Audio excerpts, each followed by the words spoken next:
आज हम एक ऐसी बिल्डिंग की बात करने जा रहे हैं जो कि बुर्ज खलीफा से भी ज़्यादा महंगी है, लेकिन फिर भी इस बिल्डिंग को फेल स्ट्रक्चर माना जाता है। ये बिल्डिंग वैसे तो दुनिया की दूसरी सबसे ऊंची बिल्डिंग है, लेकिन शायद आपको ये बात ना पता हो कि इस बिल्डिंग का जो ऑब्जर्वेशन डेक है वो इस दुनिया का सबसे ऊंचा ऑब्जर्वेशन डेक है। मतलब कि बुर्ज खलीफा का ऑब्जर्वेशन डेक भी इस बिल्डिंग के मुकाबले कम ही है। इस बिल्डिंग में जो एलिवेटर्स लगे हुए हैं, यानी कि जो लिफ्ट्स इस बिल्डिंग में यूज हुई हैं, वो भी इस दुनिया की सबसे तेज लिफ्ट्स हैं, जो कि 74 किलोमीटर पर आवर की रफ्तार से चलती हैं। इतने में आप जमीन से आसमान की ऊंचाइयों में बस कुछ ही सेकंड्स में पहुंच सकते हो। इस बिल्डिंग के आप इस शानदार स्ट्रक्चर को देखिए, जिसे इस दुनिया के बहुत ही महंगे डिजाइनर्स ने बनाया है, लेकिन इसके बावजूद भी इस बिल्डिंग को फेल स्ट्रक्चर क्यों माना जाता है, जानने के लिए वीडियो के लास्ट तक बने रहिए। और आज की इस वीडियो का लाइक टारगेट है 10,000 लाइक्स।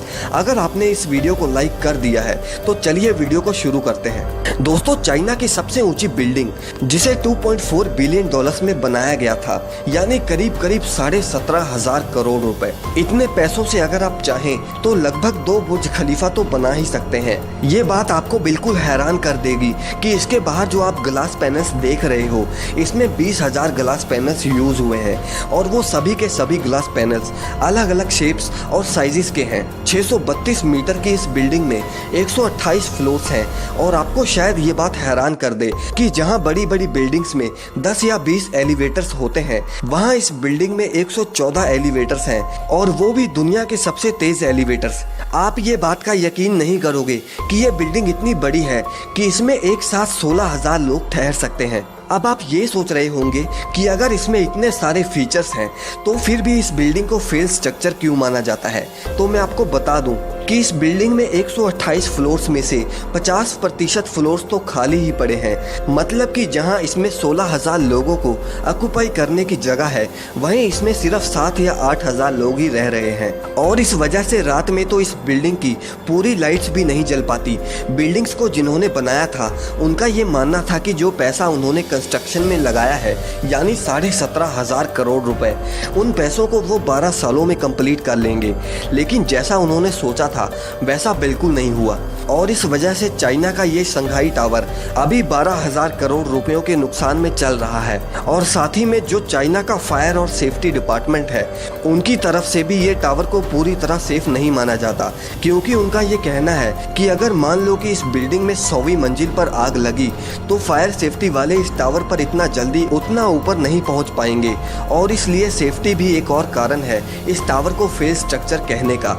इसके अलावा इस टावर का डिजाइन देखने में तो काफी अट्रैक्टिव है, लेकिन इसके डिजाइन की वजह से भी इसे एक फेल स्ट्रक्चर कहा जाता है, क्योंकि इस बिल्डिंग को बहुत सारी लेयर से कवर किया गया है, जैसे कि ग्लासेस। वैसे तो ये ग्लास पैनल्स वगैरह हीट और एनर्जी कंजप्शन को कम करने के लिए बनाए गए हैं, लेकिन इन सभी लेयर्स ने बहुत सारी जगह कंज्यूम करी है, जिससे ये बाहर से जितना बड़ा दिखता है, अंदर से उतना बड़ा नहीं होता।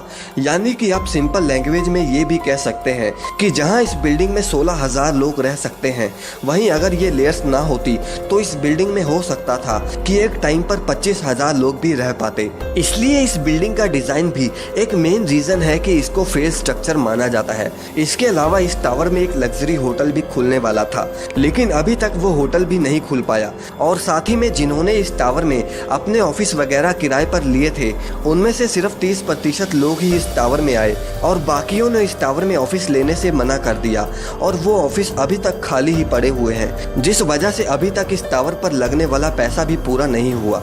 दोस्तों, हालांकि चाइना की ये बिल्डिंग इकोनॉमिकली ही फेल हुई है, लेकिन दुनिया की दूसरी सबसे ऊंची बिल्डिंग होने के नाते हो सकता है कि आने वाले कुछ सालों में इस बिल्डिंग की ग्रोथ होनी शुरू हो जाए।